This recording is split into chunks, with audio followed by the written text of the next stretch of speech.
so many new names and also familiar names in the attendee list. Thank you so much for joining us today. My name is Marina Tkachenko, and I am the Marketing and Communications Manager at Myriad USA. And it is my pleasure to welcome you to today's webinar focused on organizational storytelling that builds trust across borders. Before we begin, please allow me just a moment to mention a few housekeeping notes, but also introduce Myriad USA. This webinar is part of Myriad USA series on sharing best practices in fundraising, and it is designed to help nonprofit professionals worldwide to enhance their fundraising practices. Myriad USA facilitates thoughtful, effective giving across borders. We provide donors with a simple and efficient platform to support nonprofit initiatives overseas, but we also partner with nonprofits abroad. Many of you are our partners as well in the attendee list, and we offer them cost-effective solutions to raise funds in the US through a service called American Friends Fund. The chat is closed. You'll see quite a few announcements go through it, but we do welcome and encourage your questions, comments, any thoughts throughout the discussion to please submit them through the Q&A box at the bottom of your screens. We'll be able to see all of them. And also we have allocated some time at the end of the webinar to answer many of them live. So really appreciate your engagement, and the panel and the panelists really are looking forward to seeing your thoughts come through. Also, translation is available through closed captioning. So if you click the Show Captions button in the controls toolbar at the bottom of your screens, and you can select your preferred language. And then lastly, the recording of today's session, but also any mentioned materials, resources will be made available through an email blast. So please be sure to look out for that for follow-up communication. And now I am super excited to hand it over to today's panel. And I'll start us by introducing the moderator of the session who will take us from here. And now she's on the screen. Hope Armanis, welcome Hope, named PR Week's 2022 Most Purposeful Communicator. Hope is a strategic communications and narrative strategy leader with 10 years of experience spanning community healthcare nonprofit, Changeant, a Fortune 20 company, Verizon, a global humanitarian nonprofit, International Rescue Committee, the US government, USAID, and the leading social impact PR firm, Global Health Strategies. Outside of her role at Changeant, Hope founded the Conscious Comms Collective, a private, members-only global community of cost-conscious communications professionals. So we really are in good hands today and really looking forward to learning from your insights and just practical experience. But Hope, please. Thank you so much. I'm excited to be here. Over the next hour, as you know, we're going to share how storytelling can be used to connect with potential supporters, to engage donors, and build partnerships that transcend geographies. I know we're all excited for this conversation. We want to create and explore tools that support strong narrative building that resonates with U.S. audiences and communicates ambition and impact while remaining honest to our missions and organizational capacity. So in that vein, I'm really excited to introduce two exceptional practitioners who will join me in today's conversation. I'd like for them to introduce themselves. So first, I'll pass it over to Kylie to share a quick introduction about herself. Thank you, Hope. I'm Kylie Augustine. I'm Senior Director of Fundraising Content Strategy at the ASPCA. I started my career at the ASPCA in 2011, and I'm based in New York City. I currently lead the team who creates our fundraising and engagement content across all channels, including direct mail, email, SMS, the website, telemarketing, and other channels.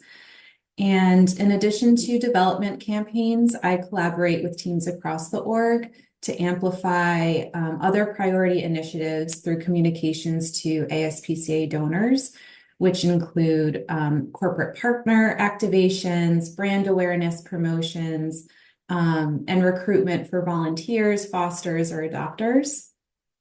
This year, the ASPCA celebrates its 160th birthday, and our mission has always been to provide effective means for the prevention of cruelty to animals throughout the United States.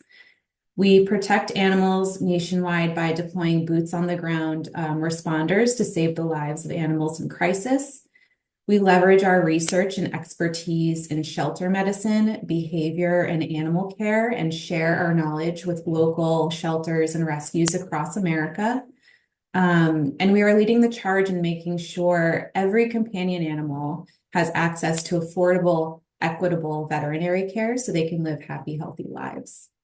And the ASPCA has over 1,000 employees and around 2 million supporters nationwide. And I'll pass it over to Sade. Hi, everyone. I'm Sade Dozan. I am a culturist, a philanthropic advisor, a fundraising strategist, and I've got about 20 years of experience helping nonprofits, philanthropic institutions, and movement organizations mobilize resources for lasting change. I am both a certified fundraising executive, a CFRE, and also a chartered advisor in philanthropy, so a CAP. And those designations help me kind of live between both worlds. I hold ethical fundraising practice, and I also focus on supporting donors, families, and institutions maximize the impact of their philanthropic investments. I currently serve as the Vice President of Advancement at Borealis Philanthropy. We are a national US-based intermediary that connects philanthropy with movements in an effort to advance racial, gender, disability, economic, and democratic justice. So Borealis does this by moving capital, strengthening movement infrastructure, convening partners, and helping philanthropy overall invest in more strategically in long-term change. So over the course of my career, I've learned that successful fundraising isn't simply about telling compelling stories. It's about building trust and using narratives to do that. So whether I'm working with institutional funders or individual philanthropists, I'm thinking about how narrative helps people better understand complexity and see themselves in the work and in the change. And that's me. Wonderful. Thank you both so much. Excited to hear both of your expertise throughout this conversation. I wanted to kick off by getting to hear a little bit more closely and specifically your work from the highest levels. So, Sade, you've led notable work exploring the intersection of narratives and community power and equity and examining narrative as a tool for driving societal change.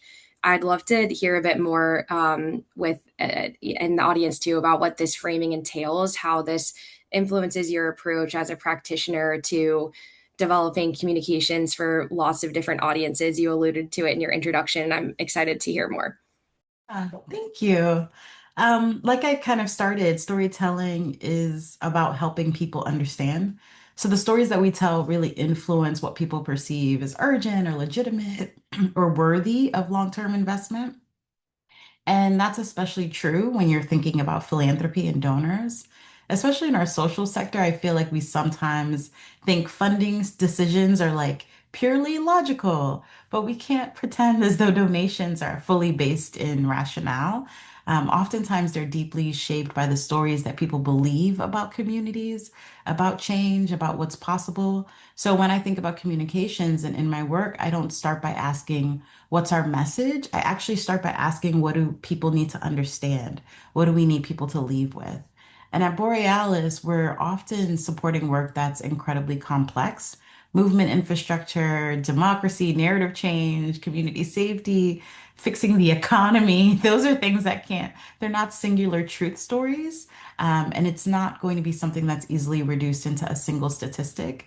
So oftentimes what I find is that nonprofits feel pressure to tell stories that center crisis because crisis is often what gets funded. But we need to make sure that we are sitting at the intersection of narrative and power. So we have to think about whose expertise is getting trusted, what assumptions our communications reinforce without ever realizing it. So I think about the story that the audience has in the head, already kind of inside of them, and then thinking about our communications, meeting them where they are and moving them a little bit closer to our center. Yeah. That's great. I really resonated about thinking about the objective or what's the takeaway versus the message first. That was a great point. I have a similar question for you, Kylie, specifically with your work at ASPCA. You're connecting with donors within the US specifically, but that still involves translating your message across a broad range of contexts to reach supporters in a lot of different types of communities. So, how do you approach that? How do you adapt and update your understanding of certain communities and maybe even those communities over time?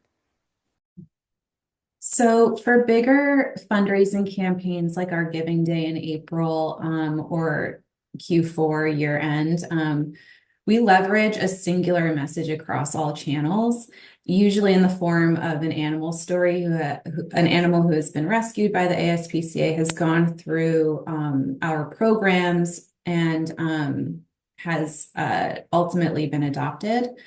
Um, having the same message across all channels makes the story feel bigger. It's kind of the difference between like a local news story and a national one. So it's not just one that we would use in email. Donors have the opportunity to see it in email, on the website, on DRTV, in digital acquisition ads.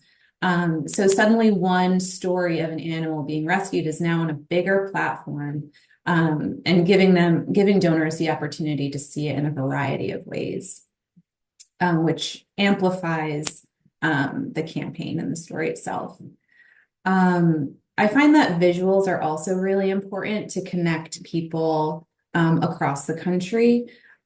We have a map package in our direct mail acquisition, and many organizations have a version of this where it's kind of like a fold out map that shows the impact that your organization makes across, whatever area you're highlighting. It's a great way to visually show the donor areas that you serve and highlight specific work across the country. And even if you can't totally fill it out, or the work doesn't look evenly spaced out, it still shows the scope of services and the potential that your organization has to serve. And also, for the ASPCA, we have very few brick and mortar facilities. So we're very careful about making statements about the impact in specific communities because we don't want to be disingenuous.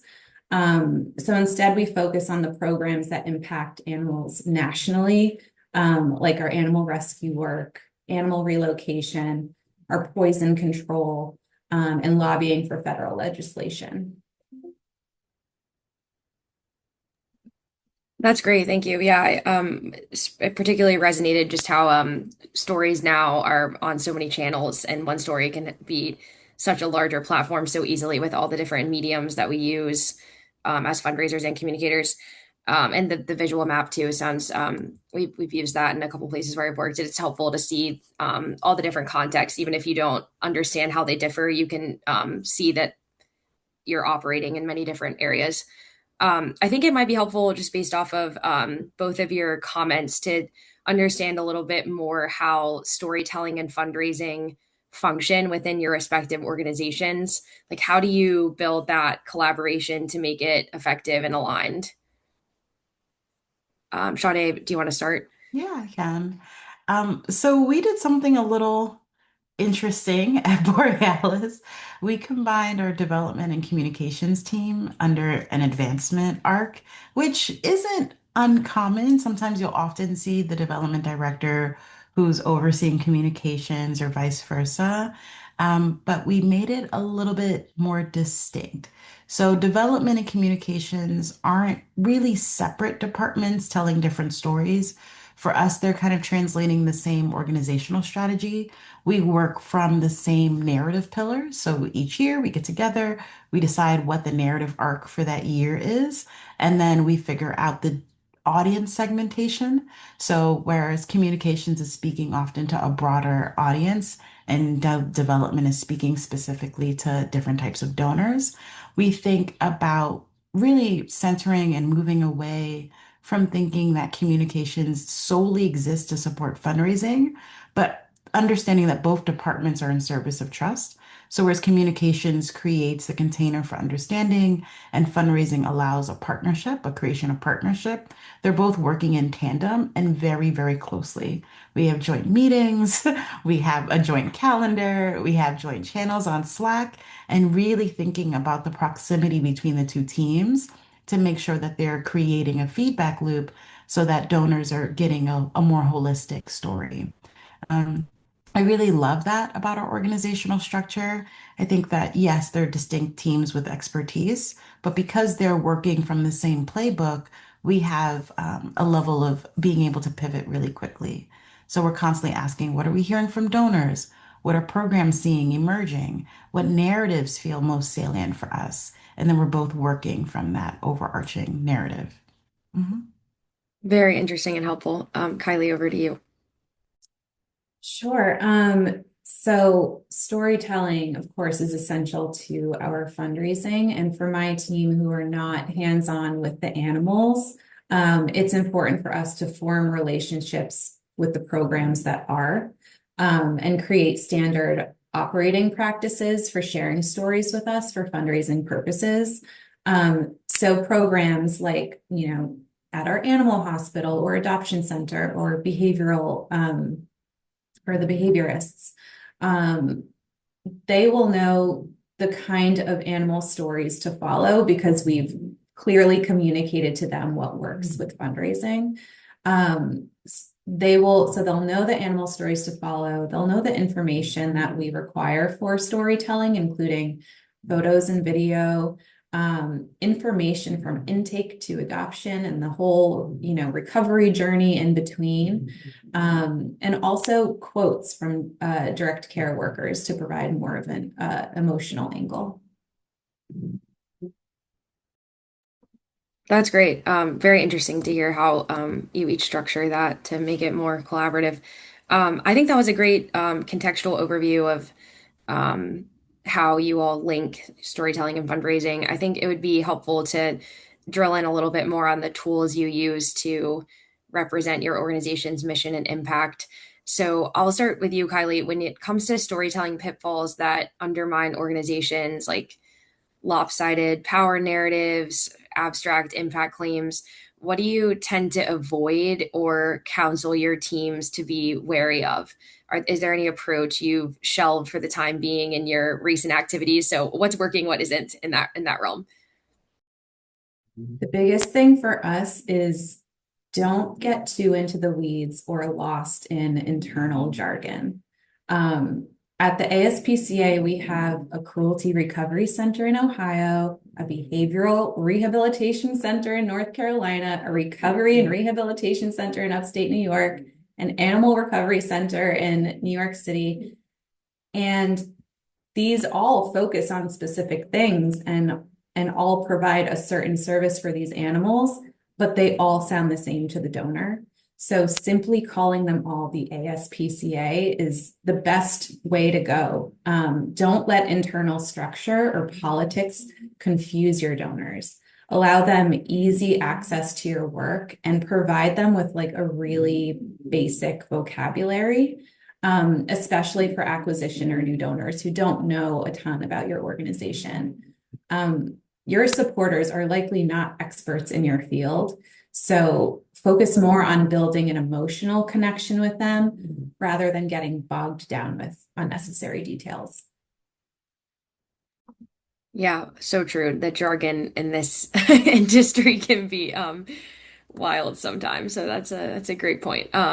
Sade, feel free to build off of that question as well. I had a different question for you around ethically capturing and receiving stories and how you do that, whether it's from constituents, communities, or grantee partners. But if you want to respond to the other one as well, feel free. I do, I do. One thing that I'd add to what Kylie shared is that depending on your organization, and this kind of sounds like it's the same thing at the ASPCA, that there are often layers to the story that you're telling. So at Borealis, we hold five distinct sort of bodies or pillars of work: racial, gender, disability justice, community safety. There's a whole bunch. Go to our website. And what I've found is that each one has its own expertise, partners, and strategies. They're distinct and they're complementary. And sometimes when we're communicating with donors, we don't always bring them into every technical aspect of our work. We're not often spending a lot of time explaining our grant making methodologies or how we're thinking about portfolio strategy or the nuances of our partners. Those conversations are incredibly important internally and with our core partners, but they're not always the thing that the donors need to understand the work. So we often will focus on helping people with the bigger picture and why these strategies exist, how they reinforce each other. We do a lot of why framing to really help people imagine what becomes possible through the connection. And I think that that kind of ties into my response around ethical storytelling is because it then becomes less about what's the most compelling story that we can tell and more about what story actually needs to be told to get people to again shift their understanding. And then who gets to decide that? What I find is that there's often an unspoken expectation that communities continually sort of recount their hardest moments, especially for those of us that work with kind of like more proximate communities that are at the center of harm. We often find, oh, that's what captures attention or unlocks funding. And over time, that can create a dynamic where people feel like their pain is the price of admission. And we try very intentionally to resist that. Instead, we start by centering agency. Are people choosing to share this story? Do they understand how it will be used? Have they had the opportunity to shape how they're represented? And then, most importantly, have they kind of seen that final draft? So that's a little bit of what supports the ethical storytelling nature of our work. And then we also try to broaden like our definition of what makes a powerful story. So it's really easy to default to stories of need, but we work just as hard to tell stories of leadership, of expertise, of resilience, of organizing, of collective action. And those often are the stories that better reflect what's actually happening in communities and are motivators to giving as well. So, one of the things that I've learned over the years is that, an aggregate story or a movement-led narrative can actually feel more ethical and more accurate than asking one person to kind of be the representation of a movement and to carry the weight of an entire issue. So I try to decenter singular stories, just knowing that our work isn't singular issued. So yeah. Yeah, those are great points. I recently went through a trauma-informed care storytelling training that was teaching a lot of that. I think those are excellent points, and also the overlap there with consent, because you can have all the ambition in the world, but if the client you're trying to interview doesn't understand the implications of being interviewed, there's so many pieces there. So those were all great points. Kylie, anything to add on ethical storytelling? No, I think that was a great answer from Shade. Awesome. Appreciate it. So I guess I'll kick it back to you, Kylie. When it comes to building credibility, what are ways you like to translate your program efforts into impact? Like what lands with your audiences? You alluded to that a little bit earlier, but would love to hear how you build and maintain that credibility. Sure. So, in the past couple years, a working group was created that focused on gathering impact metrics from across all programs. So this working group tracks metrics year over year and also across the program's lifetime. So, as best we can with historical data, because we've been around for 160 years. So with this reporting, we're able to say, like, last year we rescued X number of animals from cruelty. And since the inception of our National Field and Disaster Response Team, we assisted X number of animals. And each year, the working group and our external communications team will highlight select impact metrics that all teams can pull from across the organization and use across all communication channels so that there is consistency across the narrative that we're telling with these impact metrics throughout the year. And they also, that way will align with our organizational priorities as well. That's fascinating. I feel like impact dashboards are like a tough nut to crack. So that sounds really It was valuable. And many years in the making. yeah, And that's also fantastic. buy-in from programs as well. So it's really, it's a huge effort from all teams across the organization to make this work, but it really does provide that impact that donors are looking for. Yeah, that's fantastic. Sade, anything to add on that? No. I mean, Awesome. sure, but no, go ahead. Well, question for you. And it's related, but how do you balance the desire to tell a strong story with the similar commitment and duty to tell the truth in that story in your communications and remaining transparent? I mean, you talked about centering agency and understanding that like pain shouldn't be the price of admission. Mhm.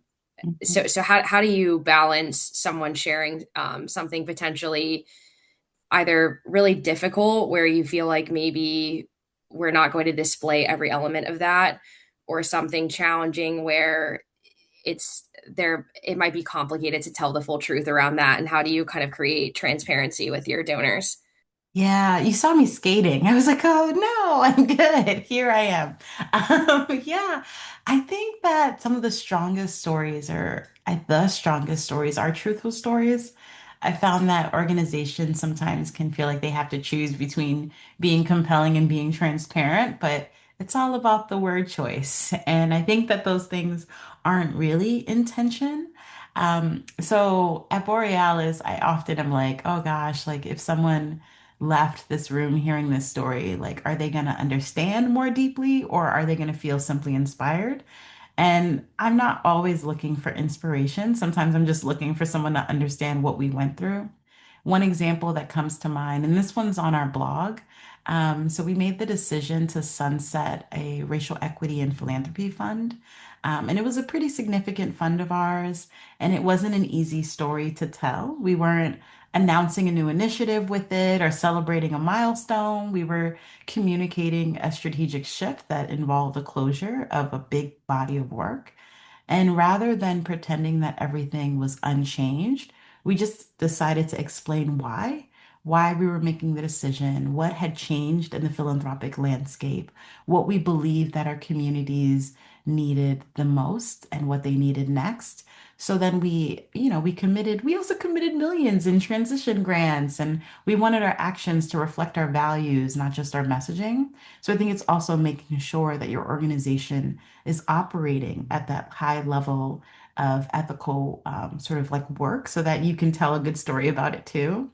Um, for me, that's what transparency looks like. Sometimes it's being honest about the hard stuff, and it isn't always sharing every internal conversation, but it's just helping people understand the reasoning behind the choices that were made. We also hold ourselves accountable by asking what perspectives in the stories were told and who wasn't. Are we just oversimplifying something to get to easy end? And are we telling a story that is just simply emotionally compelling, or is it actually because it's the most accurate representation of the work? So those are the sort of questions that we grappled with and we continue to grapple with whenever we tackle something hard. Yeah. Yeah, thanks so much for sharing that. I know that's a difficult question I threw at you. Anything you want to add, Kylie? So for us, all stories that we tell have to be true and transparent. We have a legal department who reviews all of our communications and makes sure that we are on track with all of the facts, all of the program departments who we mention or an animal has been through. They review communications as well. So we, on the content team here, we're very trained in sticking to the facts and only saying what is true, which isn't always compelling. So if all we know about an animal is that they came into the ASPCA emaciated, that's all we can say about that condition. And we cannot embellish around that at all, but we could insert some kind of emotion by saying, imagine how much his hunger hurt. So that's not suggesting anything about the animal. It's suggesting a feeling that you could have about the animal. And I know that not every organization has a legal department or other teams who are fact checking for accuracy or things like that. So I think that just setting up a process for checking your own work is really helpful. And asking yourself, what is an absolute fact about this story, and how can we show the impact of that fact through emotional language? Yeah, I like what you said there about like not embellishing. That's a good word. I love to pivot to how you both build engaged audiences. Um, One question to kick us off is how you actually evaluate a potential new audience. This seemed particularly relevant for you too, as you're serving lots of different types of audiences, and I'm sure that those change over time. So, how do you align information you want to relay with the new perspective of a potential new audience, and how does that influence the narratives you develop? Sade, I'll start with you. Well, first of all, the public is not an audience. The public is not a single audience, y'all. Every audience brings different experiences and different assumptions and different reasons for engaging your work. So if I have one plea to you, it would be list segmentation for all. So before we ever think about messaging, we spend a lot of time sort of understanding who we're actually talking to. And that really does start with segmentation. We think about where someone is in relationship to the organization. How do they find us? Are they a longtime partner, prospective donor, a board member, grantee partner? Are they an individual? Are they a program officer? Those are all different list segmentations. And depending on how granular you want to get, you can even segment donors by age, by geographic location, by interest. Sometimes we'll do sort of like a follow-up survey after someone has signed up to our list, trying to figure out what exactly they're interested in, what kind of pillar of our work are they interested in. And those audiences don't need identical communications.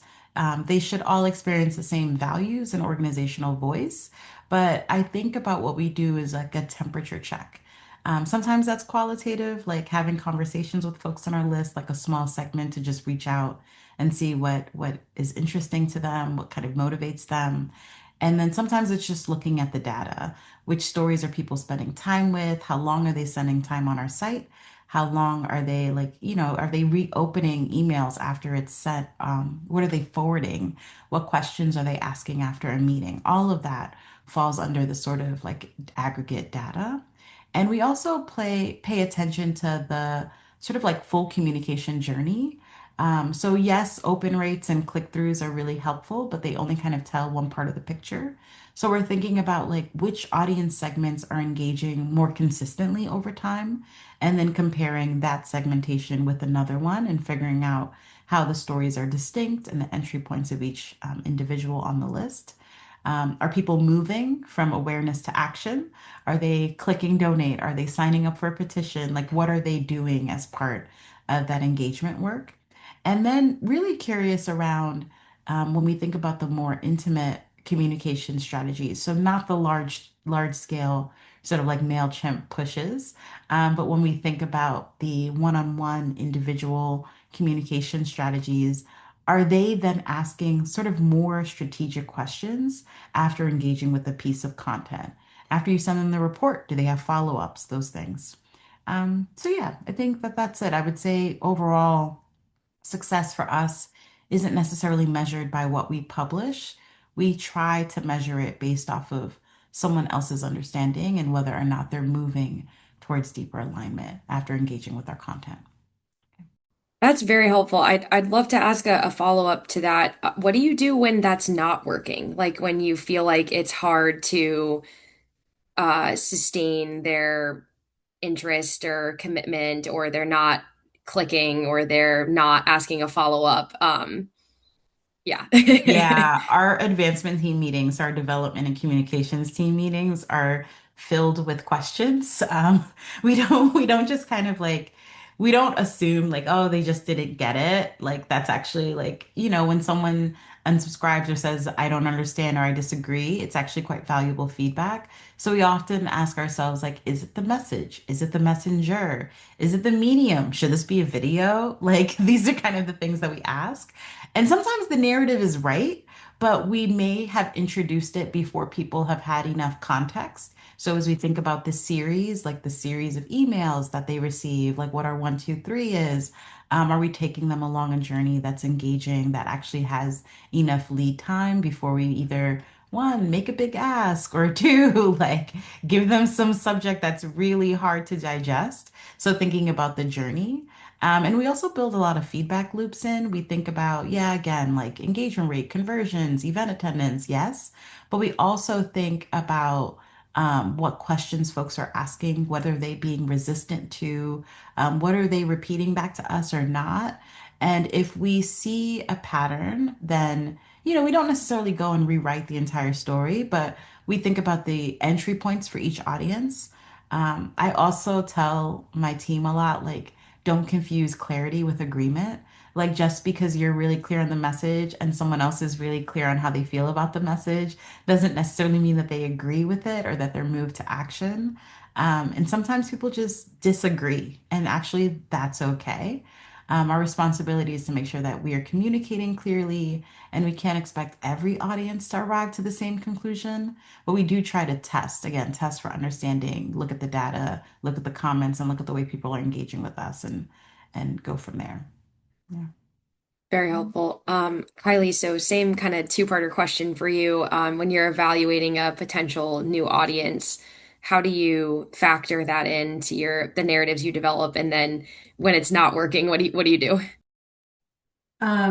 So first, I could not agree more with Sade about with segmentation. It is really important to know who you're talking to and to customize your message to that audience, and to understand their journey with you, and what their first message is, what the next one is, and how do you keep them on file? How do you retain them through your messaging?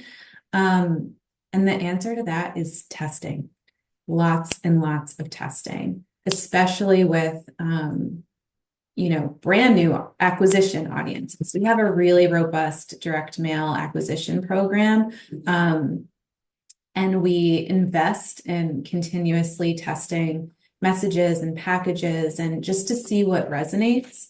And the map package I mentioned before was tested into over a period of time, and now it's our co-control. So perspectives shifts, and what resonates with people shift. So continuing to test even the things that work. It's always great to try to beat your control and optimize the messaging that you're sending out. And that means that a lot of tests fail. There are going to be things that don't work. And things that are important to us, like spay neuter, is not something that's exciting to to other people. So it's finding those program areas and those stories that really resonate, and over time you'll get to understand what resonates with your donors. I think also investing in surveys through third parties for brand new audiences is also great. So just going beyond your donor file. Our marketing team has done that from like a brand perspective. The fundraising team has done that just to see what kind of messages will bring new donors on board. It is an investment. Testing is an investment also, but it is one that is worthwhile in the long run and to optimize and streamline your storytelling. That's great. Thank you for those builds. I just have two more questions for you all before we move to the audience Q&A. Um, Kylie, and you alluded to this a little bit earlier, but when your audience can't drop in on a program site for whatever reason that may be, and you have lots of different types of sites, or they can't meet your team in person, how do you keep them feeling close to the work? Going back to list segmentation, it's really important for us to personalize the communications. So bringing them in as much as possible so they feel like we know who they are, and also offering them insight into our programs, like an inside look, and that could be in the form of signers from different program areas. So instead of the message coming from the ASPCA, it's coming from one of our behaviorists at, one of the centers who works directly with the animals, and they can tell a personal story about an animal that they worked with. And that kind of allows the donor to, have access to a program that they wouldn't normally be able to. Anything you want to add there, Sade? You always ask me if there's anything I want to add, and I'm like, yeah, I do. But then I'm like, I don't know. I think that this is like relative to like geolocation too, right? This idea of like Hmm. proximity.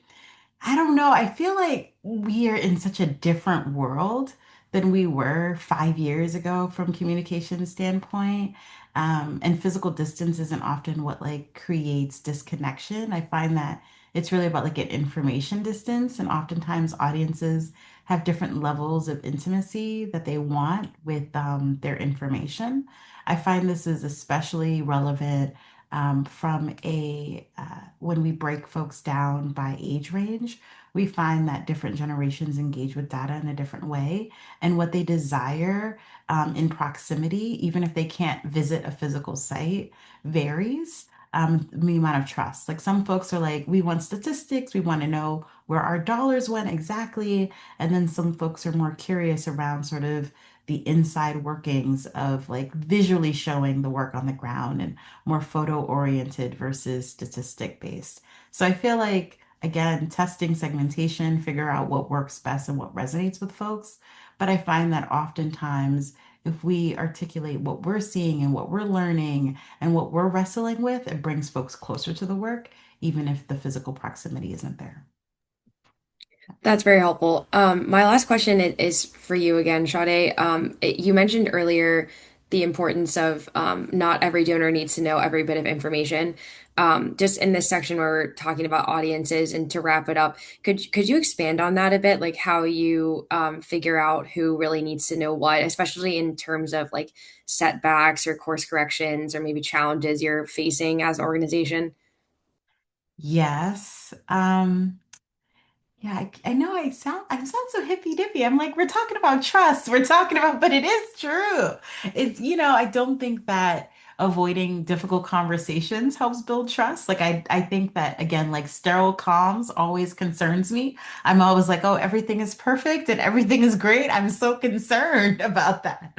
And I think that one thing that I've learned, especially with donors, is that they understand that things aren't going to be solved overnight. A lot of them understand that rarely does work unfold like according to plan, especially if you're investing in things like my organization is doing, like systems change and movement building. And they know that the world changes and strategies evolve and organizations have to adapt.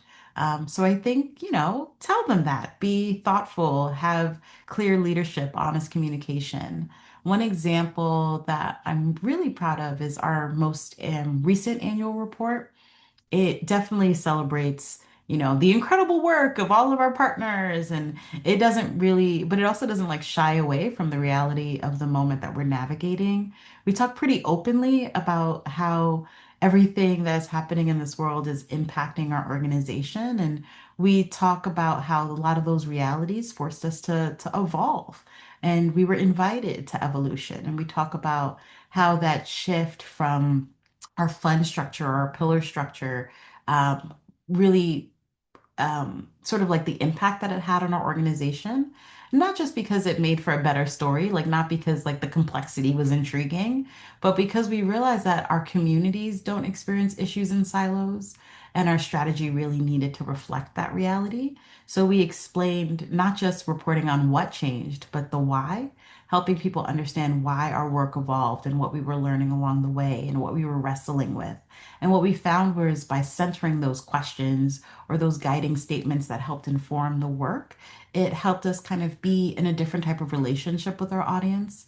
And we learned that, what level of detail is actually helpful, and finding out how deep and how far in your organization is willing to go.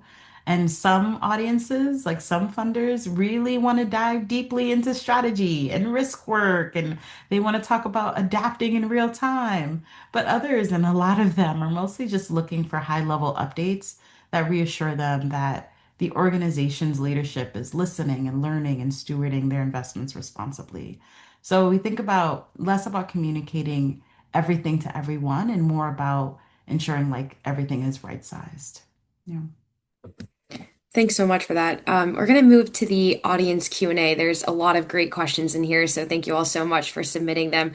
There is one pretty related to what you were just discussing, Sade. So I may pass this one to you to start off. Apologies if I mispronounce your name. Priva Protis Lozwe asked a great question. It says, for organizations like ours based in Tanzania, there is often pressure to frame our stories in ways that resonate with Western donors, but this can risk misrepresenting local realities or falling into savior narratives.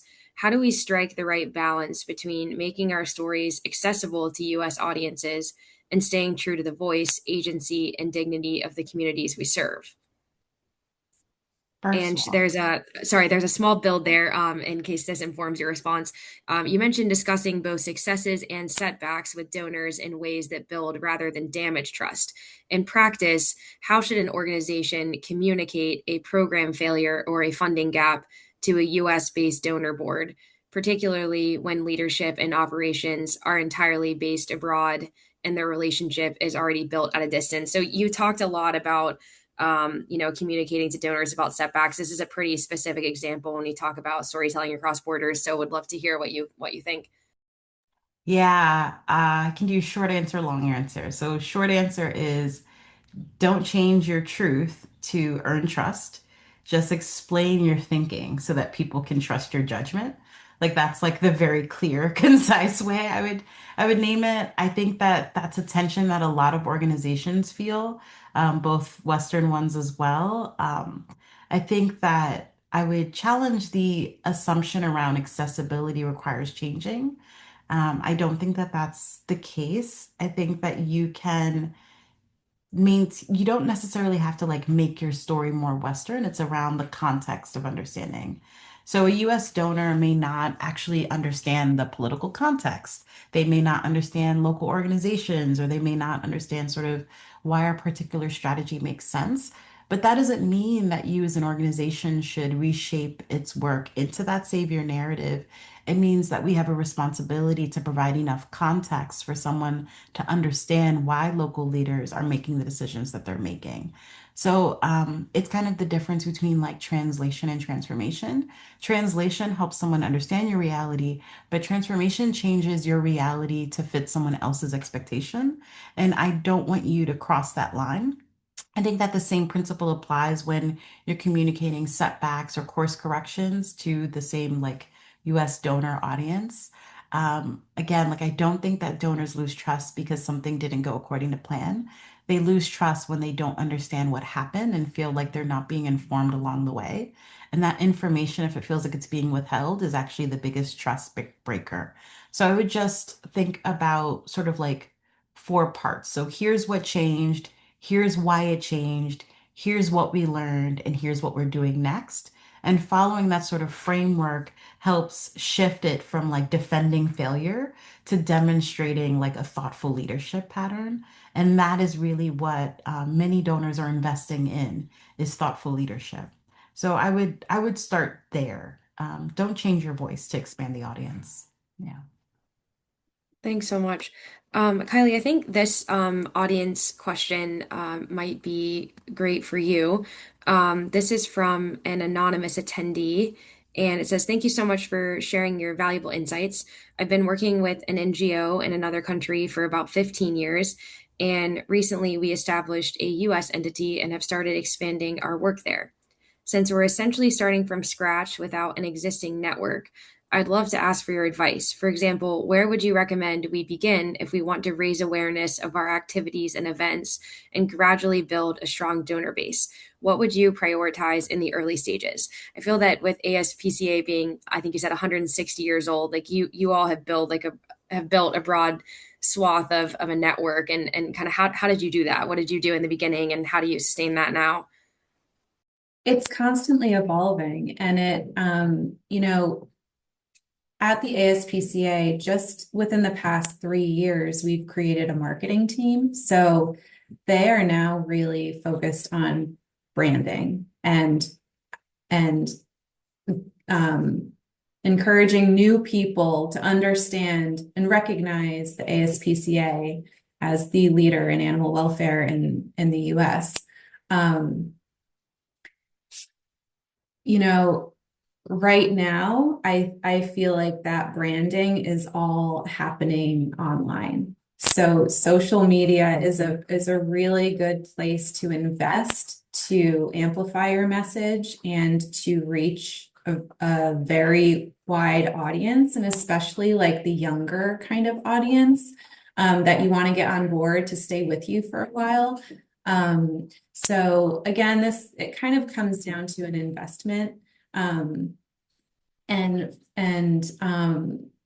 the more that you put into it, the more you'll get out of it. So I think that um, finding the social media opportunities um, to get your message across, I think is a great way to start. And Sade, I'm going to say anything to add. No, I don't know, y'all. Like, find your people. There's so many people in this world, and there's so many different ways to engage with them. I would just say, like, find the thing that works for your folks and double down on it.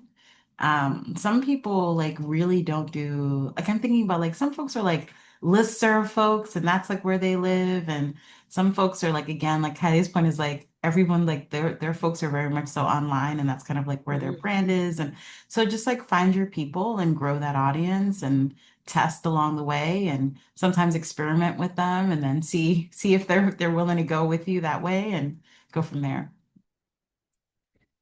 We had a question somewhat related to testing. It's asked, when designing audience segmentation surveys, what are the best strategies for balancing brevity with depth? How do we capture the precise data we need without triggering survey fatigue? This one's from Bila Shemutai. Apologies if I did not pronounce your name correctly. Either of you want to answer that one?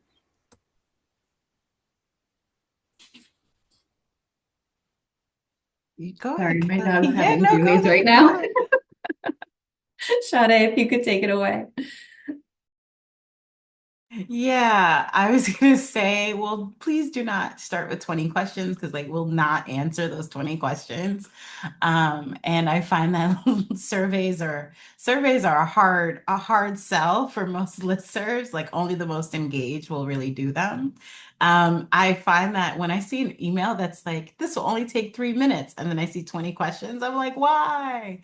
So I would say the goal isn't actually to collect as much information as possible. The goal is to figure out what's going to change how you communicate. So think about from an audience research perspective, like, you know, think about like it is ongoing. So we try to do different narratives and test to see how folks will respond and then see what happens and then test a couple of more.